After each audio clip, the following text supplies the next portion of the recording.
एक बहन हमसे मिलने के लिए आई, सबसे आगे ही बैठी थी, और वो कौन थी? मुसलमान थी। ठाकुर जी से बहुत प्रीति उनकी, बहुत प्रेम। वो जितनी देर सामने बैठी रही, उनके नेत्रों के अश्रु बंद नहीं थे। मुझे तो पता ही नहीं था, पर जब उनके बगल में बैठी एक बहन ने मुझसे कहा, महाराज जी इनकी बात सुनो। मैंने कहा जी कहो। तब उन्होंने बताया, बोले मैं मुसलमान हूं।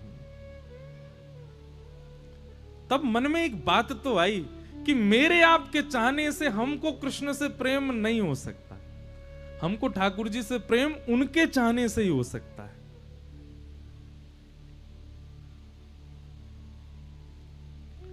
श्री रसखान जी का चरित्र मेरे चित्त में घूमने लगा, उनको देख करके हमारे ब्रज में पधारी अकबर की पत्नी ताज बेगम का चरित्र घूमने लगा।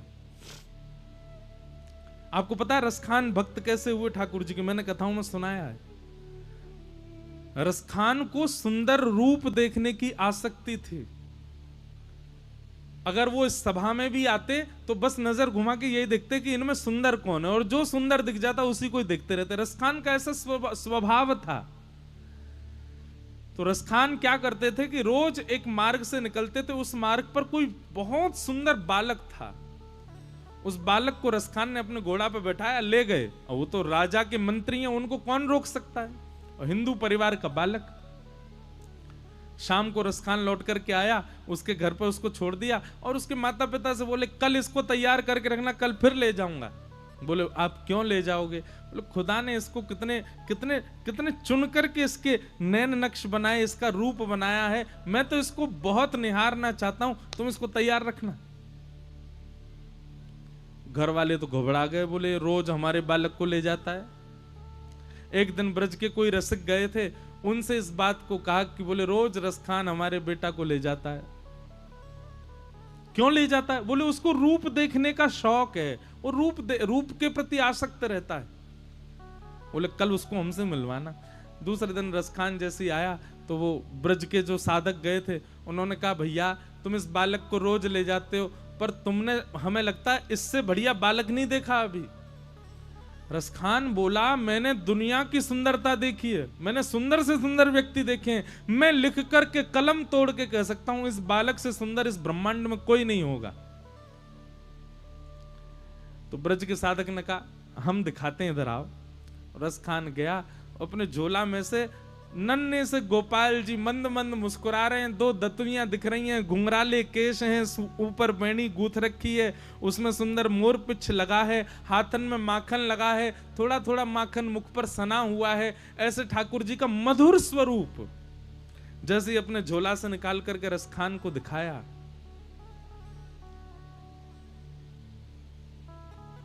रसखान कहने लगे ये बालक कहां मिलेगा? बोले वास्तव में ये बालक है?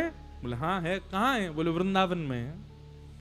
अच्छा किनका बेटा है? बोले इसके माता पिता का नाम है नंद बाबा और यशोदा मैया। इसके बड़े भैया हैं, उनका नाम है बलभद्र भैया।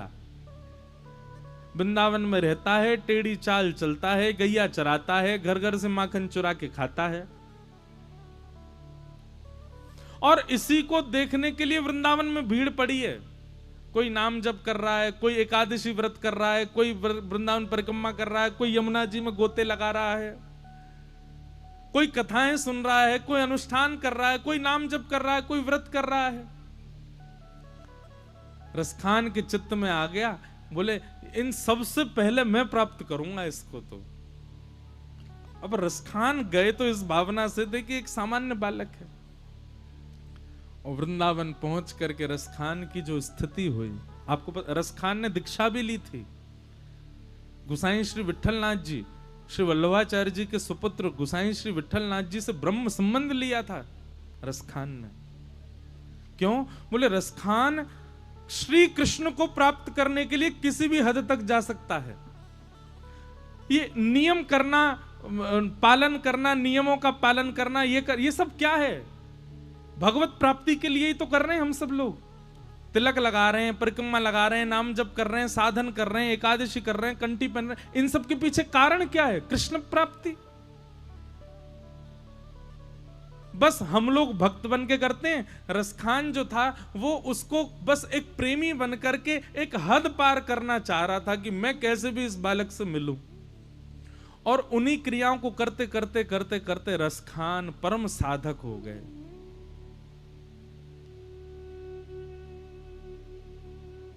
ब्रह्म में ढूंढो पुराण गायन। रसखान कहते मैंने सब जगह ढूंढा। बहुत सुंदर पंक्तियां हैं रसखान की। देखो दूरों एक कुंज कुटीर में, रहो पलोटत राधिका पायन। रसखान कहते हैं ब्रह्म में ढूंढो पुराणन गायन। मैंने पुराणों में ढूंढा, मैंने सब जगह ढूंढा, मुझे ब्रह्म नहीं मिला। ना बतायो लोग लुगायन। चलते फिरते आदमियों से पूछता, तुमने नंद नंदन को देखा, तुमने यशोदा के लाला को देखा, तुमने कन्हैया को देखा? किसी ने नहीं बताया। तो फिर किसी ने कहा रसखान, तो फिर तुमको ठाकुर जी नहीं मिले? बोले मिले। बोले एक दिन मिल गए। बोले कहां? देखो दूरो वह कुंज कुटीर में। सब जगह ढूंढते ढूंढते ढूंढते ढूंढते वर्षों बीत गए। जब वर्षों बीतते बीतते एक दिन एक सघन कुंज की ओर मैंने देखा। उस सघन कुंज में रत्न का सिंहासन था। उस रत्न के सिंहासन के ऊपर में परम सुंदरी परम तेजस्विनी त्रिलोकी नायिका श्री राधिका रानी बैठी हैं, और उन राधिका रानी के श्री चरणों में अपने सिर को झुकाए बैठो दूरो वह कुंज कुटीर में, रहो पलोटत राधिका पायन। किशोरी जी के श्री चरणों में मैंने श्याम सुंदर को बैठे हुए देखा, वहां मैंने पर ब्रह्म को देखा। ऐसे श्री रसखान, क्या कहोगे रसखान के लिए? कैसे वो भक्त हो गया ठाकुर जी का? वो भी इतना बड़ा भक्त, ना ब्राह्मण है ना हिंदू है, कुछ नहीं है, क्योंकि ठाकुर जी चाहते थे कि वो मुझसे प्रेम करे। इसीलिए हम चीख चीख करके गला फाड़ फाड़ के कहते हैं, ये आपको कृष्ण यदि एक बार भी प्रिय लग गए हैं उसी समय खुश हो जाइए, क्योंकि आपको यदि वो प्रिय लगे हैं तो इसका मतलब यही है कि उनको आप प्रिय लग गए हो, उनको आप भा गए हो। नहीं तो उनके भाई बिना आपको वो नहीं भा सकते। भाई लाखों लोग वृंदावन जाते हैं, सब वृंदावन के होके नहीं रह जाते। हजारों लोग बिहारी जी का दर्शन करते हैं, राधारमण लाल जी का दर्शन करते हैं, पर हजारों में से 10 या 100 ही राधारमण जी के होके रह जाते हैं। क्यों? क्योंकि उन 100 को राधारमण जी भागे, उन 100 राधारमण जी को भागे। आज मैंने देखा जब वो बहन सुबह आई और उनके नेत्रों के अश्रु भाव और ठाकुर जी के प्रति जो प्रीति, ठाकुर जी के प्रति जो प्रेम उन्होंने बताया, तो उनको देख करके यही चित्त से शब्द निकल रहा था कि इन्होंने नहीं चुना है ठाकुर जी को, ठाकुर जी ने चुना है इनको। मैं तो कहीं में जाओ लाल जी को बार बार प्रणाम करके जाइयो, और तिलक लगा के आई थी, बहुत अच्छा लगा। भागवत जी के निर्माण का यही उद्देश्य था, भगवान के प्रति आस्था, विश्वास, श्रद्धा, ये तो सबके चित्त में आ जाता है, पर प्रेम ये सबके चित्त में नहीं आता। प्रेम उसी के चित्त में आता है जिससे ठाकुर जी चाह रहे हों कि मुझे प्रेम हो। और यह स्थिति कैसे बने कि ठाकुर जी के चित्त में यह आ जाए कि वो हमसे प्रेम कर लें? भागवत जी की कथा श्रवण करके जैसे जैसे भागवत जी में नियम बताए गए वैसा वैसा अपना निर्माण कर लो ठाकुर जी से, ठाकुर जी को आपसे प्रेम हो जाएगा। लिख लीजिएगा हमारी एक बात, भजन साधन इसलिए नहीं करना है कि हमको ठाकुर जी से प्रेम हो, भजन साधन कथा इसलिए सुननी है कि हमारा निर्माण ऐसे हो कि हम ठाकुर जी को पसंद आ जाएं। देखो, जब लड़का पहली बार लड़की से मिलने जाता है, ब्याह से पहले जब दोनों का संबंध पक्का हो जाता है, तो परिवार वाले कहते हैं हाँ भाई अपनी बेटा बेटी को मिलवाओ। उस समय दोनों अपना श्रृंगार कैसा करते हैं? वो इसी भाव से करते हैं, लड़का ऐसे ही बाल काट के जाएगा जो उसकी सबसे बढ़िया हेयर स्टाइल हो, क्यों उसको पसंद आ जाऊं मैं। सबसे बढ़िया वाली टी शर्ट पहन के जाएगा कि उसको भा जाऊं मैं। सबसे बढ़िया वाला परफ्यूम लगा के जाएगा कि उसको अच्छा लगे। भले ही पूरे दिन पड़ा रहता हो बिस्तर पे, लेकिन उस दिन ऐसा बन के जाएगा टिप टॉप की महाराज, ऐसा लगे कितना सुपात्र है। वैसे तो कमर झुकी रहती है उसकी, पड़ा ही रहता है, लेकिन आज बिल्कुल ऐसा बैठेगा जैसे कितने एटिकेट्स हैं इसके अंदर। चाय भी ऐसे पिएगा जैसे आवाज ही नहीं आवे। आप लोग ये मत सोचना मुझे अनुभव है अनुभव नहीं है, मैंने भी देखा है, अनुभव तो हुआ नहीं अभी तक हाँ, हमारे संग जितने इन सब के अनुभव मैंने देखे हैं क्यों करता है वो ये सब, कि जिस कन्या से मेरा विवाह होने वाला है उसको मैं भा जाऊं। ये कथा सुनना, कथा में बताए गए नियमों का पालन करना, उन नियमों पर चलना, जो मार्ग गुरुजन बताते हैं उनका पालन करना, ये क्यों करते हैं हम? ताकि इन मार्गों पर चल करके, इन नियमों का पालन करके हम ऐसे बन जाएं कि ठाकुर जी को हम भा जाएं, ठाकुर जी को हम प्रिय लग जाएं।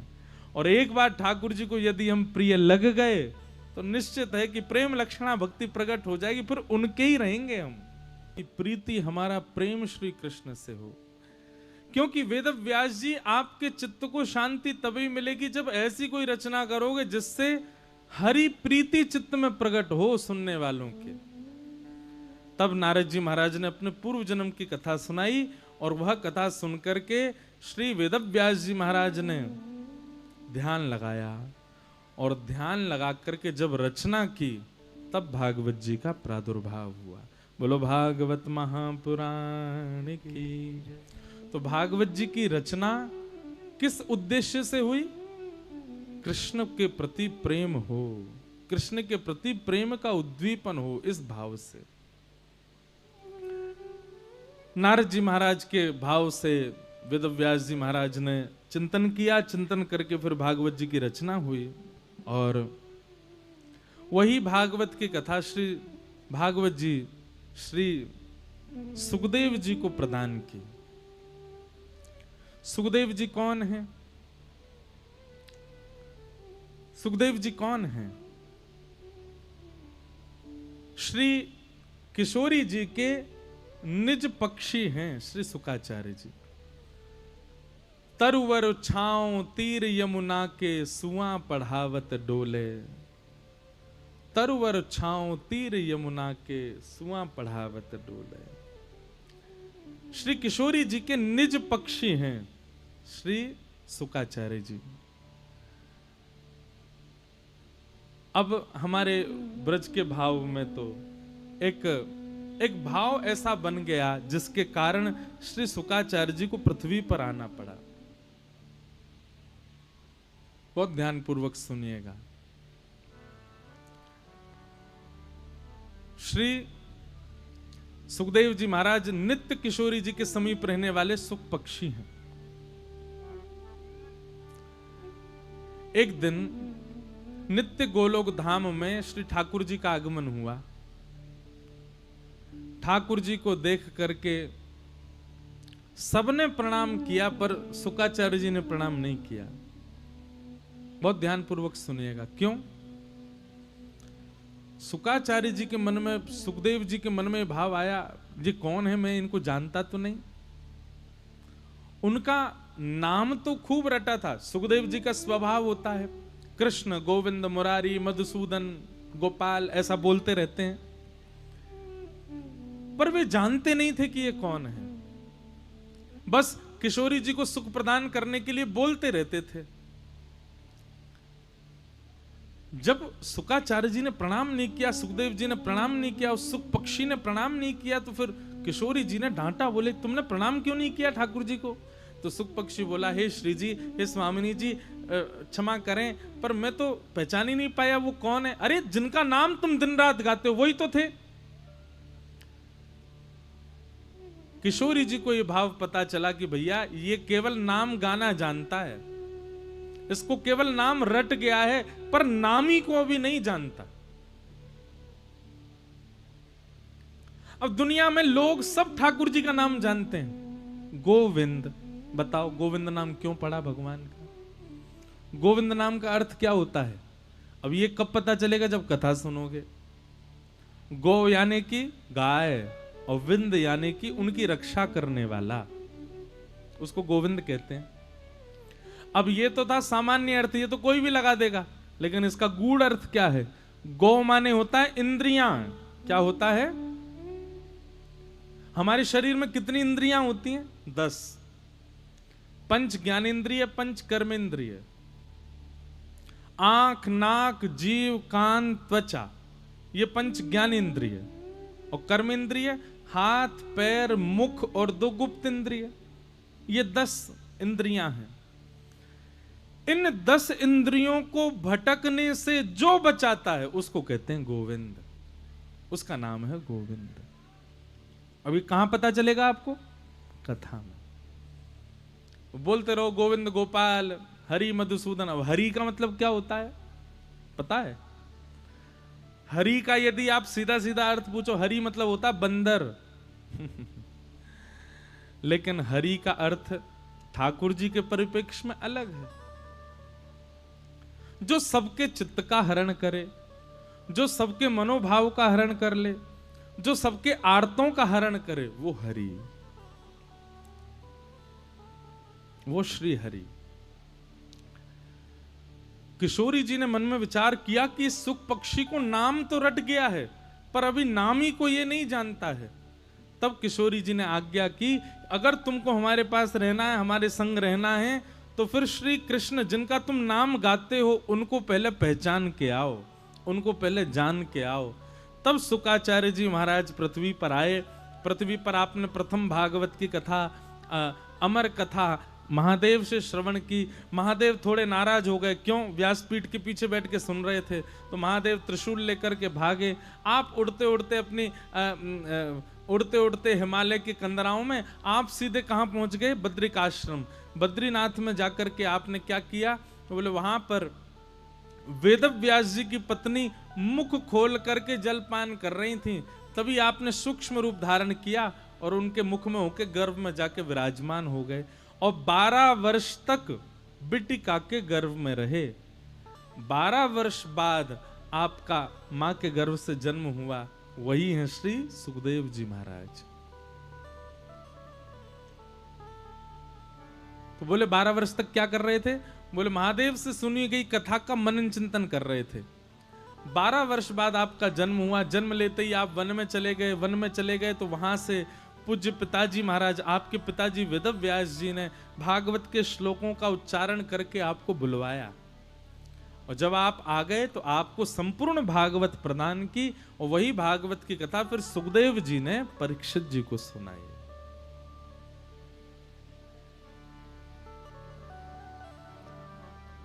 सुखदेव जी को सुनाई।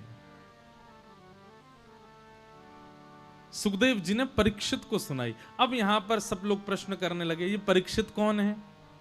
इनको 7 दिन में मरने का श्राप क्यों लगा? कृपा करके हमको इसके बारे में विस्तार से बताओ। और अब यहां से महाभारत का प्रसंग प्रारंभ होता है, बहुत ध्यान से सुनिएगा। परीक्षित कौन है? हम आप सब परीक्षित हैं, और हम आप सब लोगों को 7 दिन में मरने का श्राप लगा है। हम सबको 7 दिन में ही मरना है। वो बात अलग है कि दिन वो 7वां कब आएगा ये नहीं पता, पर हैं 7 ही दिन। 7 दिन के चक्र में ही हम सब बंधे हैं। बहुत ध्यानपूर्वक सुनना।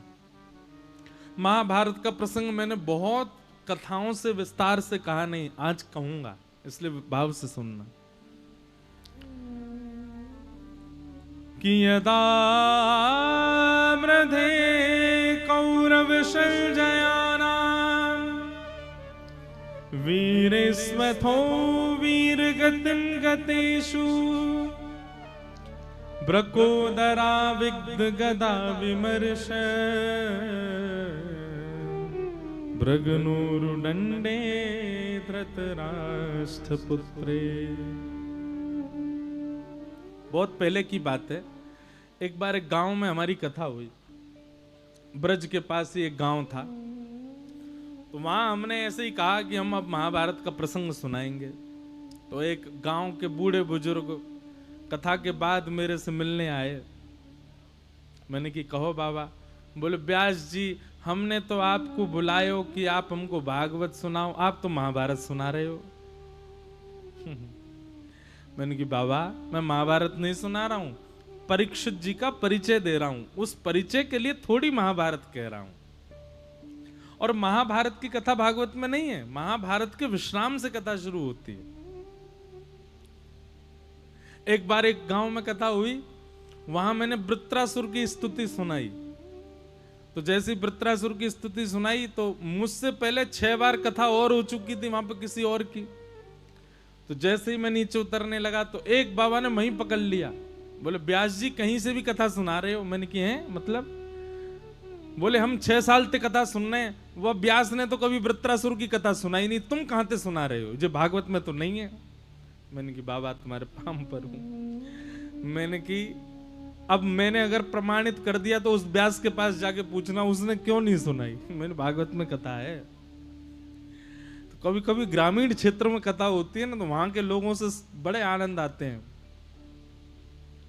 ऐसे ऐसे प्रश्न करते हैं, तर्क अच्छे रहते हैं। तो महाभारत का प्रसंग है छोटा सा, ध्यान से सुनिएगा। और कब का प्रसंग है? बोले युद्ध अपने अंतिम पड़ाव पर चल रहा है, बड़े बड़े वीर अपनी वीर गति को प्राप्त हो चुके हैं, केवल 2 लोगों के बीच में युद्ध चल रहा है। कौन? भीम और दुर्योधन। तभी भीम ने क्या किया? दुर्योधन के मस्तिष्क पर अपनी प्रचंड गदा का प्रहार किया, लेकिन गदा के प्रहार से उसके मस्तिष्क पर कोई असर नहीं पड़ा। क्यों? कथा सबको पता होगी। दुर्योधन का जो अंग है वो लोह अंग है, लोहे का है। तभी भीम ने भगवान की ओर देखा, अर्जुन के रथ पर बैठे हुए श्री कृष्ण की ओर देखा। भगवान श्री कृष्ण ने इशारा किया, ऐसे 3 बार थपथपी देकर के मानो उसको कह दिया कि इसकी जंघा पे मारो। भीम ने जैसे ही उसकी जंघा पर प्रहार किया, जंघा टूट गई और दुर्योधन वहीं गिर गया। महाभारत का युद्ध पांडव जीत गए।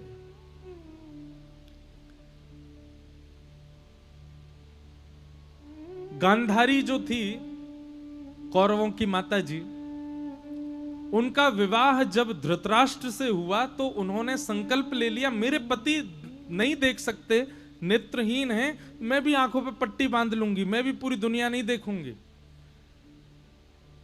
हमारे नेत्रों से भी ऊर्जा जाती है, बोलने से, चलने से, कुछ क्रिया करने से और बहुत देखने से भी हमारी ऊर्जा नष्ट होती है। बुरा नहीं मानिएगा, पर बहुत ज्यादा संसार को देखने की इच्छा रखने वाले और बहुत ज्यादा संसारी क्रियाओं को देखने वाले लोगों के चेहरे थोड़े थोड़े से उड़े उड़े से हो जाते हैं।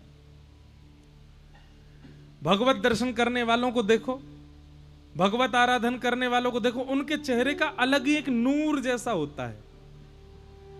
पर जो बहुत संसारी विषय भोगों का दर्शन करते हैं ना, बहुत ज्यादा संसार के प्रति जिनकी रुचि होती है,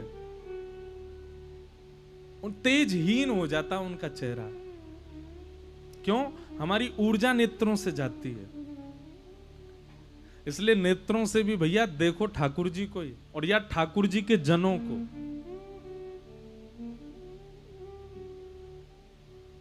तो गांधारी ने नेत्रों पर पट्टी बांध ली।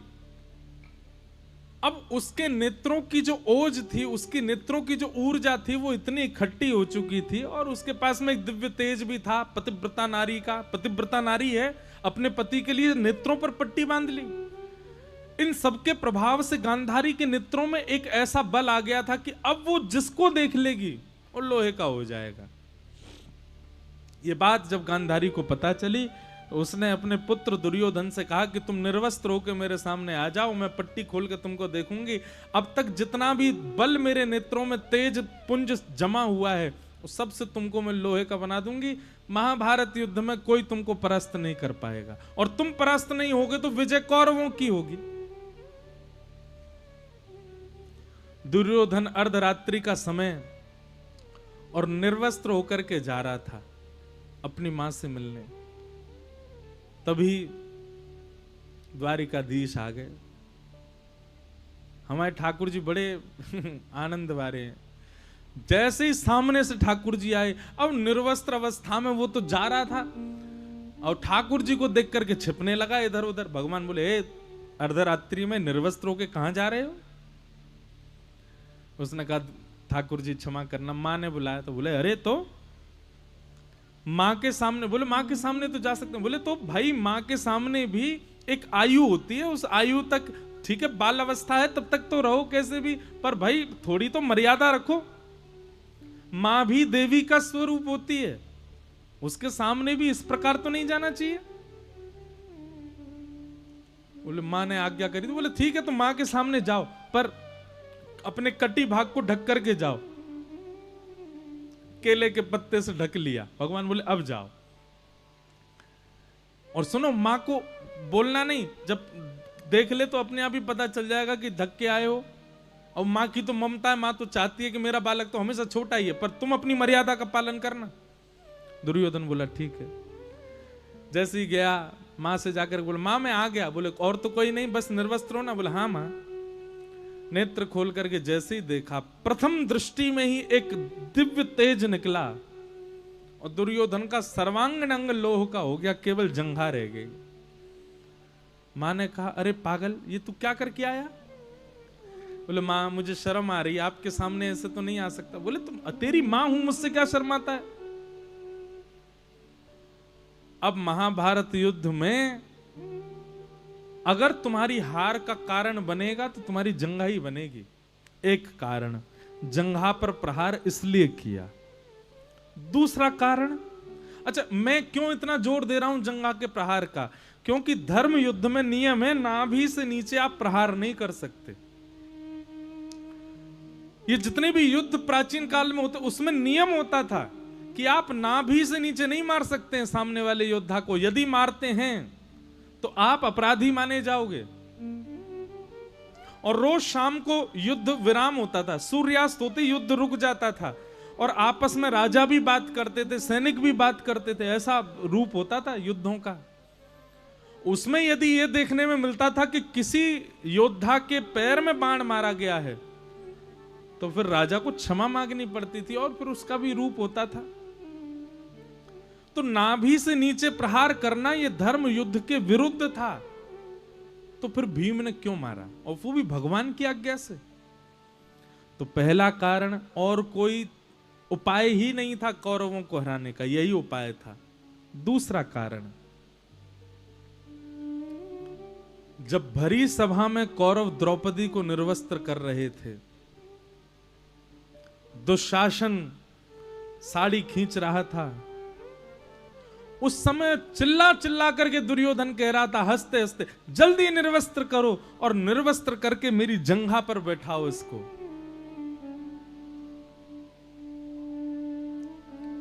उस समय भीम ने प्रतिज्ञा ली थी कि द्रौपदी तो आज नहीं बैठेगी तेरी जंघा पर, लेकिन वचन देता हूं एक दिन मेरी प्रचंड गदा जरूर बैठेगी तेरी जंघा पे। और आज दुर्योधन ने अपनी प्रतिज्ञा को पूरा किया, इसलिए जंघा पर प्रहार किया। लेकिन तभी देवता दौड़े दौड़े नारद जी के पास गए और नारद जी से जाके बोले, ओहो देखो, आपने देखा महाभारत युद्ध में क्या हुआ? नारद जी बोले, क्या हुआ? बोले, भगवान श्री कृष्ण ने धर्म के विरुद्ध आचरण करवाया भीम से, दुर्योधन की जंघा पर प्रहार करवा दिया जो कि धर्म विरुद्ध था। नारद जी महाराज बोले, अब बीच युद्ध में तो मैं नहीं जा सकता, पर मैं कोई और उपाय ढूंढता हूं। नारद जी दौड़े दौड़े कहां गए? पूरे युद्ध में सब लोग थे, एक व्यक्ति को छोड़ के।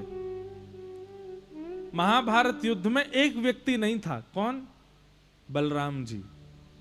बलराम जी नहीं थे। क्यों? क्योंकि दुर्योधन बलराम जी का शिष्य है। तो कौरव पक्ष में शिष्य और पांडव पक्ष में भैया। तो बलराम जी असमंजस में पड़ गए, मैं कहां जाऊं? शिष्य का साथ दूं या भैया का साथ दूं? शिष्य के विपरीत में भी नहीं खड़ा हो सकता, गुरु हूं, और भैया के विपरीत में भी नहीं। तो बलराम जी तीर्थ यात्रा पे चले गए, बोले मैं रहूंगा ही नहीं महाभारत युद्ध में। लेकिन आज नारद जी ने जाकर के बलराम जी को बद्रीनाथ में जाकर के खबर दी, बोले बलराम जी आप तीर्थ यात्रा पर हैं, क्षमा करना। बलराम जी बोले वो सब ठीक है, ये बताओ महाभारत युद्ध में क्या चल रहा है। तो बोले वही तो बताने आया हूं, आपको सुनकर के आश्चर्य होगा, आपका शिष्य परास्त हो गया दुर्योधन। बलराम जी बोले ओहो ये तो बहुत बुरा हुआ, पर कैसे। बोले ये सुनकर के आपको क्रोध आ जाएगा कि भीम ने उसकी जंघा पर प्रहार किया। बलराम जी बोले जंघा पर प्रहार कैसे हो सकता है, वो तो धर्म युद्ध है। बोले आप ये सुन के और ज्यादा क्रोधित हो जाएंगे कि कृष्ण की आज्ञा से किया। बलराम जी बोले ये लाला के तो सबरे ऐसे ही काम है, अपने भक्तन को बड़ो पक्षधर बन जाए, जहां जावे अपनी मनमानी करे, पर मैं ये सहन नहीं करूंगा। नारद जी मेरे को पता चल जाए कहीं धर्म विरुद्ध कार्य हो रहा है, मैं तुरंत जाकर के उस युद्ध को समाप्त करूंगा। अभी देखता हूं जाकर के भीम को, इसने कैसे कर दिया ये काम। लाला से तो बाद में बात करूंगा, पहले भीम को जाके देखूं। तुरंत महाराज बलराम जी को क्रोध आ गया, माला झोली पकड़ा दी नारद जी को, तुरंत अपने हल मूसल लेकर के दौड़े कुरुक्षेत्र के मैदान में। देवताओं का काम है नमक मिर्च डालना, ताकि लीला में कुछ ऐसा देखने को मिले कि भगवान कुछ अलग करें। जैसे पिक्चर यदि हंसी हंसी हंसी सीधी सीधी मुस्कुराने वाली कोई बना दे तो पिक्चर ज्यादा चलेगी नहीं। तो क्या करो, बोल पिक्चर में नमक मिर्च डालो, उसमें कुछ लड़ाई झगड़ा मार काट हो, कुछ ऐसा हो, तब लोगों को देखने में इंटरेस्ट आता है। तो ऐसे ही देवता सब भगवान की लीला देख रहे हैं। देवता बोले ये तो ऐसे ही जीत गए महाभारत युद्ध, कुछ हुआ तो है नहीं ऐसा जिसमें थोड़ा लगे कि हाँ तड़क भड़क हुई हो। सोई नारद जी को भेजा, जाके कुछ करो। नारद जी ने कर दिया। महाराज यहां पांडव सब अपनी विजय का उत्सव मना रहे थे, तभी पृथ्वी डामाडोल होने लगी, भूकंप आने लगा, आकाश के सूर्य कंपित होने लगे, गरगर करके बादलों ने गरजना प्रारंभ किया। पांडव सब भगवान की शरण में गए, बोले भगवान प्रलय आने वाला है। और प्रलय दो ही स्थिति में आ सकता है, या तो नारायण कोपित हो जाएं, या नारायण जिस शेषनाग पर लेटे हैं वो शेषनाग कोपित हो जाए। क्योंकि शेषनाग के फण के ऊपर तिल के रूप में विद्यमान है पृथ्वी, और शेषनाग ही बलराम जी हैं। भगवान बोले पांडवों ऐसा क्यों लग रहा है कि बलराम जी आ रहे हैं और क्रोध में भर के आ रहे हैं। तभी देखा कि प्रचंड क्रोध में भरे बिल्कुल सूर्य के भांति तेज प्रकट हो रहा था। बलराम जी हल मूसल लेकर के दौड़े चले आ रहे हैं कुरुक्षेत्र मैदान की ओर। बलराम जी को देखकर के भीम घबरा गया, बोले ये मुझे ही मारने आ रहे हैं, मैंने इनका शिष्य गिर दिया है नीचे, ये मुझको ही मारने आ रहे हैं, ठाकुर जी मेरी रक्षा करो। भगवान बोले तू बैठ। सामने से बलराम जी दौड़ने लगे, यहां से ठाकुर जी दौड़े बलराम जी की ओर। देवता बोले हमने तो सोचा था नमक मिर्च डलेगा, पर ये तो भैया प्रलय होने वाला है। क्यों? शेषनाग और नारायण दोनों में युद्ध, कृष्ण और बलराम में युद्ध होने वाला है। तीव्र गति से बलराम जी आ रहे हैं और यहां से तीव्र गति से ठाकुर जी आ रहे हैं। जैसे ही दोनों बिल्कुल टकराने ही वाले थे, उसी क्षण में ठाकुर जी रुक गए और रुक करके बलराम जी के सामने दंडवत हो गए, दंडवत प्रणाम करने लगे, दंडवत गिर गए। भैया स्थिति कैसे संभालनी चाहिए श्री कृष्ण से सीखो। अब बलराम जी ने जैसे ही देखा कि सामने मिट्टी में मेरो श्याम सुंदर, मेरो नेक्सस और लाला दंडवत प्रणाम कर रहा है, बलराम जी तो गुस्सा मुस्सा भूल गए, भीम भीम सबको भूल गए, हल मुसल दूर फेंक दिए, दौड़ के गए बलराम ठाकुर जी को उठा करके हृदय से लगा, अरे मेरो लाला इतने दिन है गए, तू तो मुझे मिलो ही ना, तेरे दर्शन के काजे मेरे नेत्र तरस रहे लाला, तू कैसो है। अच्छा ठाकुर जी का स्वभाव है अपने जनों से मिलते हैं सोई प्रभुता छोड़ देते हैं, बिल्कुल ये भूल ही जाते हैं कि वो भगवान है, नेक्स्ट से ठाकुर जी बन जाते हैं। बलराम जी के हृदय से लगे, बोले मोकू भी आपकी बहुत याद आ रही दाऊ दादा। बलराम जी का क्रोध ठंडा कर दिया। ठाकुर जी संकेत कर रहे हैं हम लोगों को। बोले भैया, बड़े बुजुर्ग और ये बड़े लोग जो होते हैं ना, इनको जब भी क्रोध आए तो क्या करना है? पाम पकड़ लो, चरणन में लौट जाओ महाराज, क्योंकि बड़े लोगों के सबसे कोमल अंग होता है चरण। बड़े लोगों का सबसे कोमल अंग होता है चरण। अगर बालक की गलती है और मां नाराज हो जाए कि नहीं आज तो मैं इसको देख लूंगी, और बालक सामने आए, मां सोचे आज आज तेरे को बताती हूं मैं, और तुरंत बालक जाए और जाकर के पैर छूना नहीं, तब तो पड़ ही जाएगा, हाथ से नहीं छूना है तो दंडवत हो जाओ, लेट जाओ, माँ के चरण पकड़ के लेट, माँ मुझे क्षमा कर दो, मुझसे गलती हो गई, अपराध हो गया, दंड क्षमा करो। लेटे हुए बालक को जब माँ देखती है तो उसका अपने आप क्रोध शांत हो जाएगा। और भले ही चलो कितने भी गुस्सा में हो, 100% यदि क्रोध में थी तो आपके चरणों में गिरते ही क्रोध 60% तो चला ही जाएगा, 40 रह जाएगा बस। मारेगी नहीं, हाँ सुना जरूर देगी, डांट देगी, पिटने से तो बच ही जाओगे। आज के बाद बड़े लोगों को कभी क्रोध आए तो क्या करो? सीधे चरण पकड़ लो, और अगर वो तब भी क्रोध ना छोड़ें तो लिपट जाओ पैरों से। आज के बाद कभी अपराध नहीं करूंगा, क्षमा कर दो, आपके श्री चरणों का दास बना रहूंगा, क्षमा कर दो। क्षमा कर ही देंगे।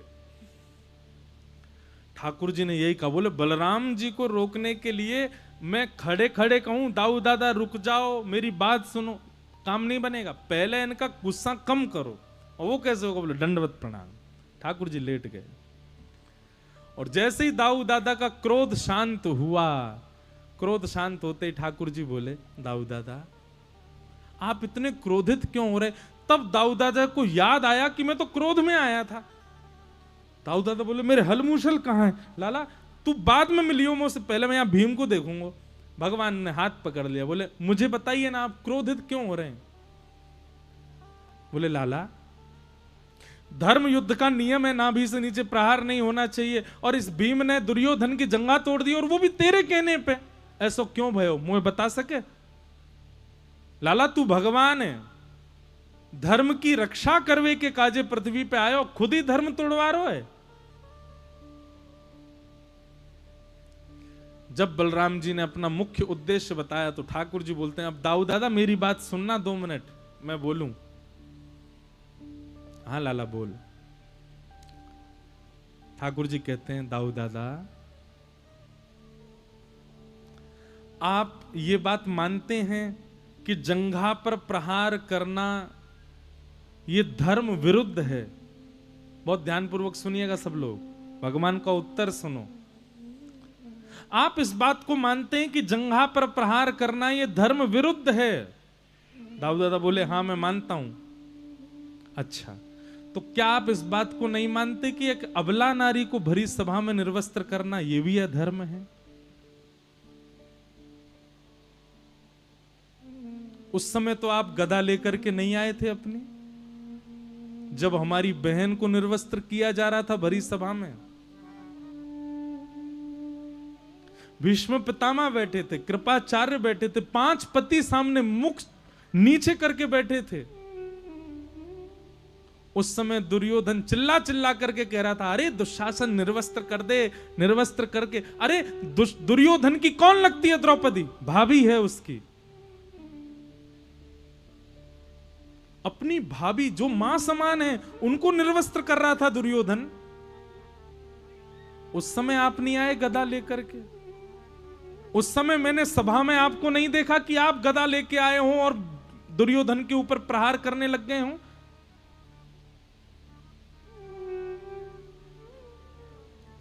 जबकि होना यही चाहिए था कि आप गदा लेके उस सभा में आते, तो ये महाभारत कभी नहीं होता भैया। ये महाभारत का बीज ही तभी बोआ था क्योंकि आप जैसे बड़े बड़े लोग मुंह शांत करके बैठे रहे।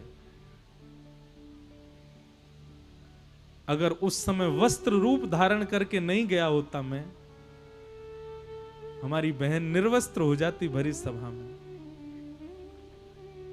हमारी छोटी बहन द्रौपदी, हमारे भांजे अभिमन्यु को चक्रव्यूह बना करके मार दिया इन कौरवों ने। आप नहीं आए संभालने के लिए? जबकि मां तो एक मां होती है, पर मां का भाई तो भांजे का 2 बार मां मां मां, उसके प्रति तो 2 बार मां शब्द का प्रयोग किया। मां की जितनी ममता होती पुत्र में, मामा की दुगनी होनी चाहिए। हमारे भांजे को भरे भरे युद्ध में चक्रव्यूह बना करके मार दिया इन लोगों ने, तब तो नहीं आए आप। और आज इतनी बड़ी बात हो गई कि दुर्योधन की जंघा पर प्रहार हो गया तो बलराम जी अपनी तीर्थ यात्रा छोड़ के आ गए। वाह भैया, बलराम जी बिल्कुल शांत खड़े हैं सामने।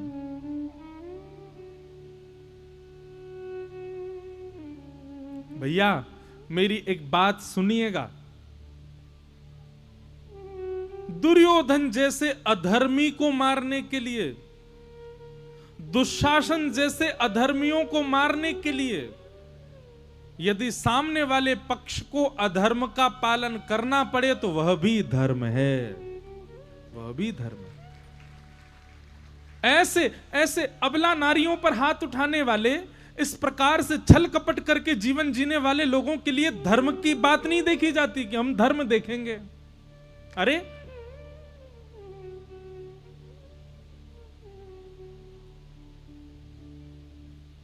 सीमा पर खड़े जो योद्धा हैं वो हाथ में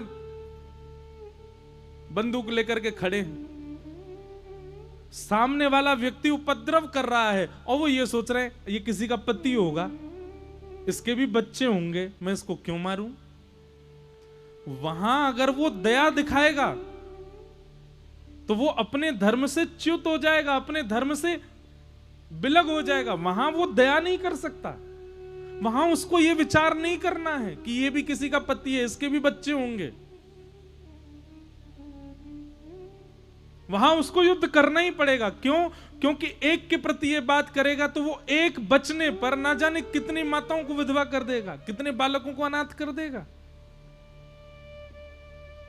भैया धर्म है, पर अधर्मियों के लिए धर्म का विचार नहीं करना है। ब्राह्मणों का वध नहीं होना चाहिए। शास्त्र आज्ञा करते हैं कि सबको मृत्यु दंड का अधिकार है, पर 2 लोगों को मृत्यु दंड नहीं देना चाहिए, चाहे वो कितना भी बड़ा अपराध करें। कौन? पहले ब्राह्मण और दूसरे माताएं बहनें। उनके अपराध का दंड मृत्यु दंड नहीं होना चाहिए। अब ये शास्त्रीय बात है। रावण भी तो ब्राह्मण था, स्वयं भगवान ने मार दिया उसको। हिरण्यकश्यप ब्राह्मण था, स्वयं भगवान ने मार दिया उसको।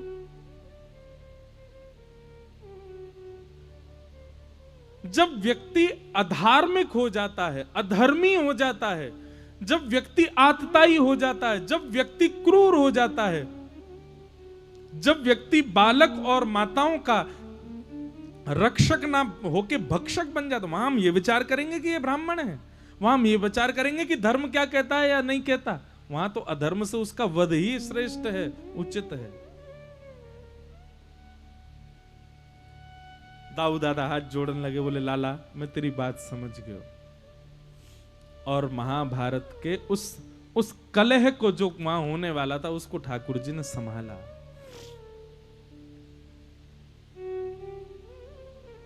बंधुओं, भगवान श्री कृष्ण से स्थिति संभालना सीखो।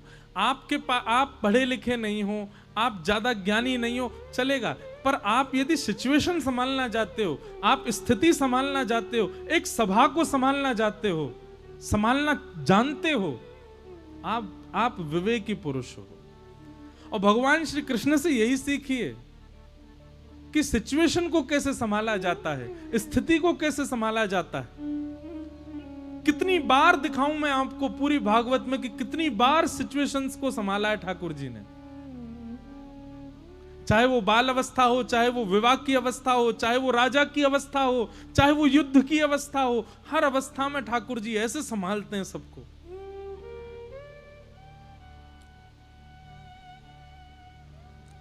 आगे फिर प्रसंग आता है कि महाभारत का युद्ध सब पांडव जीत गए। दुर्योधन टूटी हुई जंगा में पड़ा था, तभी उसने गुरुपुत्र अश्वत्थामा को आज्ञा कर दी कि मैं चाहता हूं कि तुम पांचों पांडवों को सोते हुए मार दो। अश्वत्थामा सोते हुए पांडवों को मारने के लिए गया। भगवान सोते हुए पांडवों को उठा करके ले गए, सबको पांचों को उठाया। बोले चलो, बोले कहां चलो? बोले हंस दिखा के लाता हूं। युधिष्ठिर बोले भगवान इतने दिन से थके हारे सोने दो। बोले कि देखो, युद्ध जीतने के बाद राजा को हंस दर्शन करना चाहिए, शुभ होता है। पांचों पांडव उठ के बैठ गए, भगवान के साथ चले गए, पर द्रौपदी के 5 पुत्र सोते हुए रह गए। अंधेरे के कारण अश्वत्थामा को अंदाजा नहीं लगा, जल्दीबाजी में उसने सोते हुए 5 पुत्रों को मार दिया और उनके सर एक थैला में भर के ले गया कि जाके दिखाऊंगा कि देखो मैंने 5 को मार दिया। जैसे दुर्योधन के सामने जाकर के 5 के सर रखे, अंधेरा बहुत था, प्रकाश करके जब देखा तो बोले अरे मूर्ख, ये 5 पांडव नहीं है, ये द्रौपदी के 5 निर्दोष बालक हैं। अश्वत्थामा तो अब घबरा गया, ये तो मैंने अपराध कर दिया। प्रातः काल का समय हुआ, द्रौपदी रुदन करने लगी अपने बालकों के हत्यारे को अपने बालकों के शव को देख करके। पांडव सब रुदन करने लगे, पर क्रोध में भर गए अर्जुन। अर्जुन क्रोध में भर के कहने लगे द्रौपदी तुम एक आंसू भी मत बहाना, मैं तुमको वचन देता हूं जिसने भी 5 बालक मारे हैं वो जीवित नहीं बचेगा, उसके रक्त से तुम्हारे केशों को रंगित कर दूंगा, मैं पकड़ के लाऊंगा उसको, उसका वध मैं अपने हाथों से करूंगा। अश्वत्थामा को पकड़ करके लाए, द्रौपदी के सामने प्रस्तुत किया। द्रौपदी ने कहा इसको मत मारो, ये हमारे गुरु का बेटा है, गुरु समान है, ये ब्राह्मण है, हम क्षत्रिय हैं, ये हमारा पूजनीय है, इसको मारने से मेरे बालक जीवित नहीं होंगे, इसको मत मारो। और अंतिम बात, इसकी मां विधवा है, अपनी मां का अकेला यही सहारा बचा, इसको भी मार दोगे तो इसकी मां तो बिल्कुल अकेली पड़ जाएगी, इसलिए इसको मत मारो। मेरे 5 पुत्र मर गए पर 5 पति तो जीवित हैं, इसको मत मारो। द्रौपदी की बात सुनकर के पूरी सभा स्तब्ध हो गई। एक मां अपने बालकों के हत्यारे को कैसे छोड़ सकती है? पर भगवान श्री कृष्ण नेत्र सजल हो गए, द्रौपदी को अपने हृदय से लगा करके भगवान ने अपना नाम द्रौपदी को दे दिया। द्रौपदी मैं कृष्ण हूं, मेरी बहन, तेरा नाम आज से कृष्णा। मैं दया का देवता हूं, तू दया की देवी है। अपने बालकों के हत्यारे को तू मुक्त कर रही है। बंधु एक बात हमारी बहुत ध्यान से सुनना, दंड देना बड़ी बात नहीं है, पर अपराधी को क्षमा कर देना ये दंड देने से भी बड़ा दंड है। दुनिया में सबसे बड़ा दंड क्या है? किसी को क्षमा कर देना सबसे बड़ा दंड है ये। बहुत ध्यानपूर्वक सुनिएगा, थोड़ी देर और सुनो फिर हम विश्राम करेंगे। आप किसी व्यक्ति को जब उसके अपराध का दंड देते हैं तो आप उसको बोध करवाते हैं कि उसने गलत क्या किया, उसने गलत क्या किया। पर याद रहे, जब आप किसी के बहुत बड़े अपराध के प्रति उसको क्षमा कर देते हैं, जाओ मैंने तुमको क्षमा किया, आप उस व्यक्ति को उसके किए गए अपराध का बोध हर क्षण कराने के लिए छोड़ देते हैं। ऐसी शास्त्राज्ञा है। देखो, कुछ अपराध ऐसे होते हैं, कुछ पाप जन्य अपराध होते हैं, उसमें क्षमा नहीं किया जाता। वो सब कौन होते हैं? वो सब आप सब जानते हो कौन कौन से ऐसे अपराध होते हैं।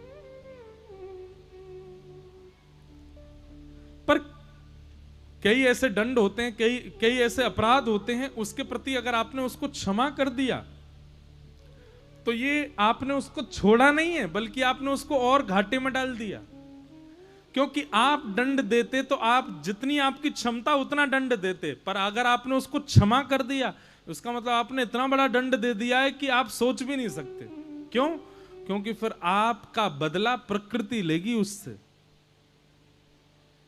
मान लीजिए किसी ने आपके साथ बुरा किया और आपने उसको क्षमा कर दिया, तो प्रकृति को, मतलब पृथ्वी, अग्नि, जल, वायु, आकाश, ये पूरा ब्रह्मांड, इनको ये संकेत पहुंच जाता है कि इस व्यक्ति ने अपने साथ किए हुए अपराध का दंड नहीं दिया है। वो प्रकृति लगती है उसके पीछे, और प्रकृति ऐसा दंड देती है, प्रकृति ऐसा दंड देती है कि वो व्यक्ति जीवन भर रोता है कि मैंने क्या कर दिया। इसलिए दंड देना एक सामान्य बात है, पर क्षमा कर देना यह तो बहुत बड़ी बात है। या आपने उसको बहुत बड़ा दंड दे दिया है।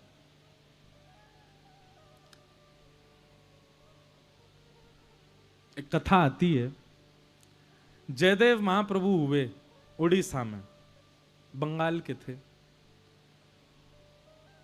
एक बार कुछ डकैतों ने उनको पकड़ लिया, रात्रि में कहीं जा रहे थे। तो जयदेव महाप्रभु ने कहा, भैया मेरे पास जितना धन है तुम लोग रख लो, पर मुझे मारो मत। तो लुटेरों ने धन तो हड़प लिया, बल्कि ऐसा कर दिया कि बोले भाई ये इसने हमारा चेहरा देख लिया, ये जाके राजा को बता देगा, हम पकड़े जाएंगे। तो उन लोगों ने क्या किया, मारा तो नहीं, पर हाथ पैर काट करके उनको एक कुआं में फेंक दिया। अब बेचारे जयदेव महाप्रभु कुआं में पड़े बिना हाथ पैरों के, पड़े पड़े जय जगन्नाथ जय जगन्नाथ जय जगन्नाथ कीर्तन कर रहे थे। डाकू सब भाग गए सारा धन लेकर के। तभी वहां से एक राजा निकला। उस राजा ने जैसे सुना कि कोई ध्वनि आ रही है, उसने सैनिकों से कहा ढूंढो। तो देखा कुआं के अंदर एक बिना हाथ पैर का व्यक्ति पड़ा, रक्त रक्त निकल रहा है। उनको कुआं से निकलवाया और लेकर के अपने राज्य में गए, उनकी मल्लम पट्टी वगैरह करवाई। उनका ज्ञान देख करके राजा ने उनको अपना गुरु बना लिया। बोले हाथ पैर नहीं है तो क्या, ज्ञान तो अद्भुत है इनका। और वो उस नगर के राजगुरु बन गए। कौन? जयदेव महाप्रभु। अब एक दिन राजा ने कहा, बोले गुरुदेव मुझे कुछ आज्ञा करो, मैं दान पुण्य करना चाहता हूं। तो जयदेव महाप्रभु ने कहा एक काम करो, तुम नित्य के लिए अपने दरबार में 2 घंटा के लिए ब्राह्मणों को बुलाया करो, ब्राह्मण जो मांगा करें वो उनको दिया करो, जो आज्ञा।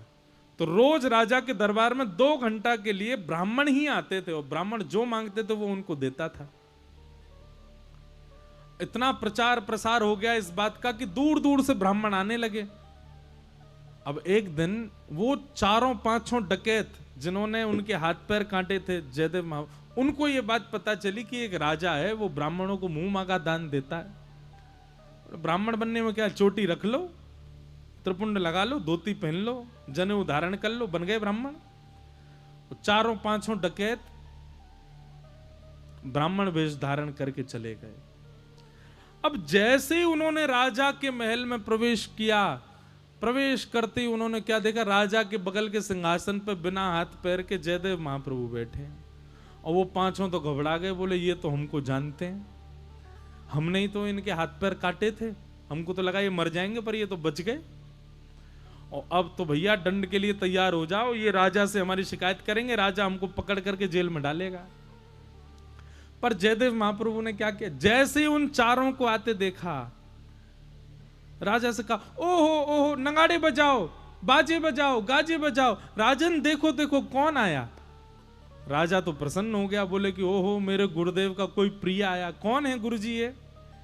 बोले भैया हम 5 एक ही गुरुकुल में साथ में पढ़ते थे, ये मेरे मित्र हैं 4, इनका खूब सम्मान करो, खूब धन दो, खूब धन धान्य से इनको संपन्न कर दो। अब राजा दूसरों को जितना देता था उससे दुगना दुगना करके उन 4 को दिया। इतना दिया कि वो उठा ही नहीं पा रहे थे। तो राजा ने सैनिक दिए, बोले मैं सैनिक आपके संग भिजवा रहा हूं, ये सैनिक सारा सामान लेकर के आपके घर तक छोड़ के आएंगे। 4 थोड़े खुल गए। और तो जयदेव महाप्रभु के पास, और मित्र कैसे हो? जयदेव महाप्रभु, हाँ मैं अच्छा हूं। जयदेव महाप्रभु जानते थे कि इन 4 ने मेरी स्थिति की, पर उन्होंने क्षमा कर दिया, दंड नहीं दिया।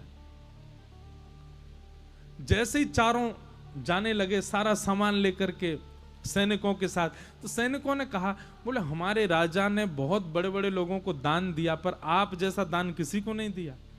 वो बिना हाथ पैर वाले जो गुरुजी हैं उनसे आपका क्या संबंध है, और उनके हाथ पैर कट कैसे गए? तो चारों क्या बोलते हैं, बोले अरे अब हम तुमको सच्चाई बता रहे हैं, हमारे साथ गुरुकुल में पढ़ता था वो, और एक दिन उसने हमारे गुरुजी के यहाँ चोरी करी। अब देखो झूठ बोल रहे हैं चारों।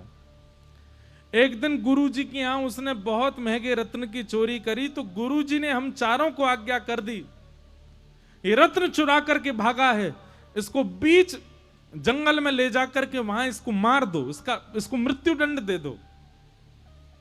गुरुजी की आज्ञा मान के हम चारों गए।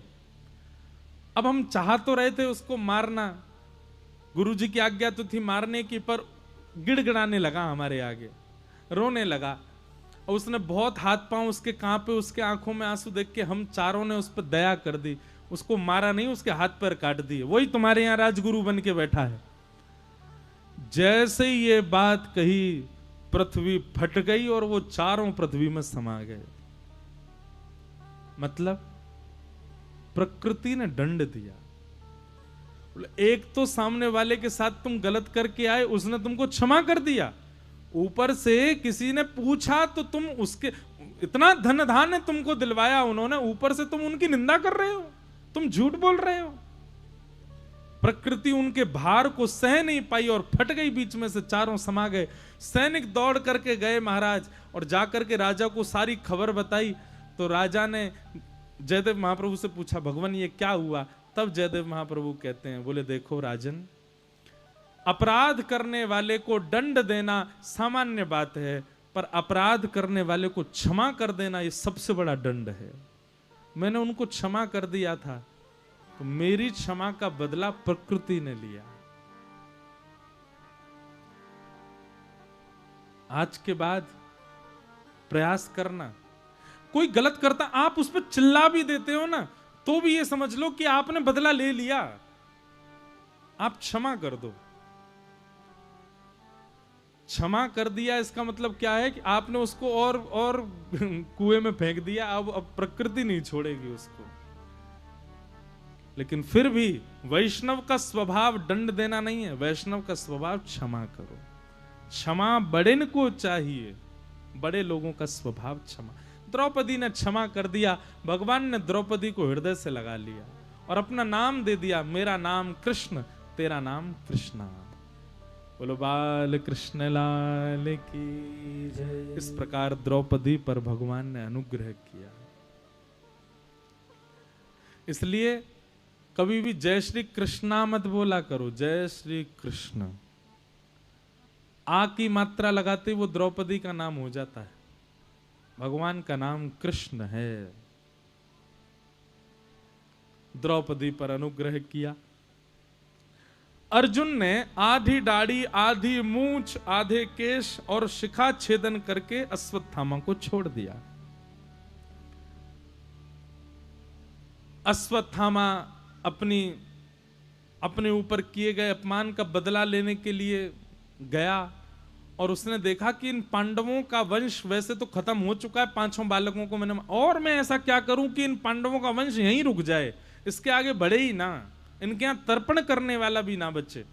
तब अश्वत्थामा ने विचार किया कि पांडवों के वंश में अर्जुन की पुत्र वधू, मतलब अर्जुन के बेटा अभिमन्यु वो तो रहा नहीं, लेकिन उसकी पत्नी, विधवा पत्नी अभी गर्भवती है। अगर उसके गर्भ का बालक मर जाए तो इन पांडवों के यहां पानी देने वाला भी कोई नहीं होगा। और उसने बैठे बैठे अपने भवन से ही ब्रह्मास्त्र अभिमंत्रित करते हुए उत्तरा के गर्भस्थ शिशु को मारने के लिए छोड़ दिया। आकाश से जैसे ही बाण आने लगा, उत्तरा ने जैसे ही बाण को देखा, दोनों भुजा उठा करके दौड़ी श्री कृष्ण के पास। भगवान श्री कृष्ण क्या कर रहे थे? भगवान श्री कृष्ण रथ में बैठ करके द्वारिका जा रहे थे। भगवान ने कहा भैया महाभारत युद्ध हो गया, सब जीत गए, अब मैं द्वारिका जाऊं। जैसे ही द्वारिका जाने को प्रस्थान करने लगे, उत्तरा दौड़ी भगवान के पास कि पाहि पाहि महायोग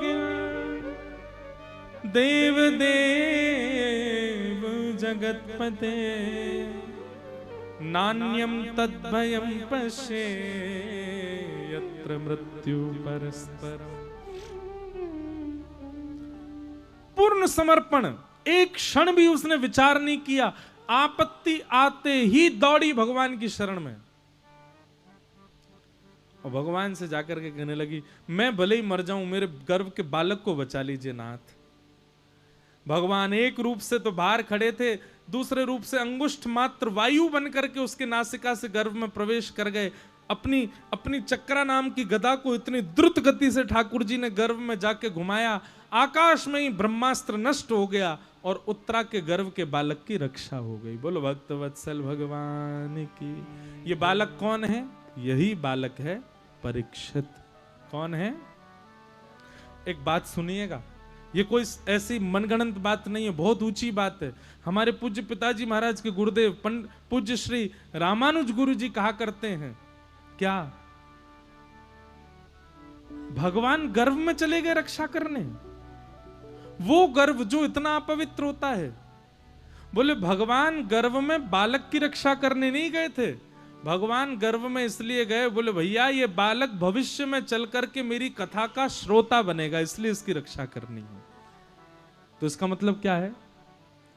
मातृ गर्भ में संकट सभी माताओं को आता है। बहुत ध्यानपूर्वक सुनिएगा। मां जब गर्भवती होती है, उस मां के गर्भ में, गर्भ काल में संकट सब माताओं के गर्भ में आता है। हम सब सुरक्षित जन्म लेते हैं, तो इसका मतलब है हमसे ठाकुर जी को कोई उम्मीद है, इसलिए हमारा जन्म हुआ। किसी को ठाकुर जी चाहते हैं कि संसारी बने, किसी को ठाकुर जी चाहते हैं बहुत बढ़िया व्यापारी बने, किसी को ठाकुर जी चाहते हैं कुछ बने। पर इस पंडाल में हम जितने भी लोग बैठे हैं, हम सबकी रक्षा स्वयं ठाकुर जी ने मातृगर्भ में आके करी। क्यों? क्योंकि आज हम कथा सुन रहे हैं, ये इस बात का प्रमाण है कि श्रोताओं की रक्षा भगवान ही करते हैं।